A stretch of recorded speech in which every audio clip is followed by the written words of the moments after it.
Sister கண்டிப்பாக result வரும்ல sister. நான் நிறைய ஒயிட்னிங் ப்ராடக்ட் நான் ட்ரை பண்ணி ரிசல்ட்டே இல்லை. ஓகே சிஸ்டர், நம்பி நான் வாங்குகிறேன். ஏன்னா நிறைய பேர் இப்படி தான் சொல்லி வாங்கினா ஆனால் ரிசல்ட் தான் இல்லாமல் போயிடுச்சு. நான் நம்பி இப்போ ஆர்டர் போடுறேன். ரிசல்ட் மட்டும் வந்துச்சுன்னா என் ஃப்ரெண்ட்ஸ் சர்க்கிள், ரிலேட்டிவ் சர்க்கிள் எல்லாத்துக்குமே சொல்லி நான் கண்டிப்பாக நிறையா உங்களுக்கு ஆர்டர் போடுவேன் சிஸ்டர். சிஸ்டர், உங்கள் ஒயிட்னிங் க்ரீம் வந்து யூஸ் பண்ணிகிட்ருக்கேன். இப்போ ஒரு 4 டேஸாக யூஸ் பண்ணிகிட்ருக்கேன். ஃபேஸ் நல்லா க்ளோவாக இருக்குது, நல்லா பிரைட் ஆகிடுச்சு சிஸ்டர். இப்போ ஒரு 5 டேஸ் தான் போட்டிருப்பேன், நல்ல ரிசல்ட்டு செமையாக இருக்குது சிஸ்டர். இனிமேலுக்கு உங்கள்கிட்டே நான் ரெகுலராக க்ரீம் வாங்கிக்கிறேன் சிஸ்டர். ரொம்ப தேங்க்யூ வெரி மச் சிஸ்டர்.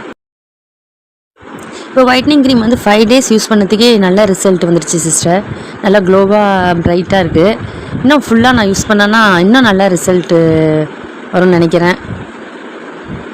நான் என்னோடய ஃப்ரெண்ட்ஸ் சர்க்கிள், என்னோடய ரிலேட்டிவ் சர்க்கிள் எல்லாத்துக்குமே நான் ரெஃபர் பண்ணுறேன் சிஸ்டர். கண்டிப்பாக எப்போதுமே உங்கள்கிட்ட தான் நான் அந்த க்ரீம் வாங்க போகிறேன்.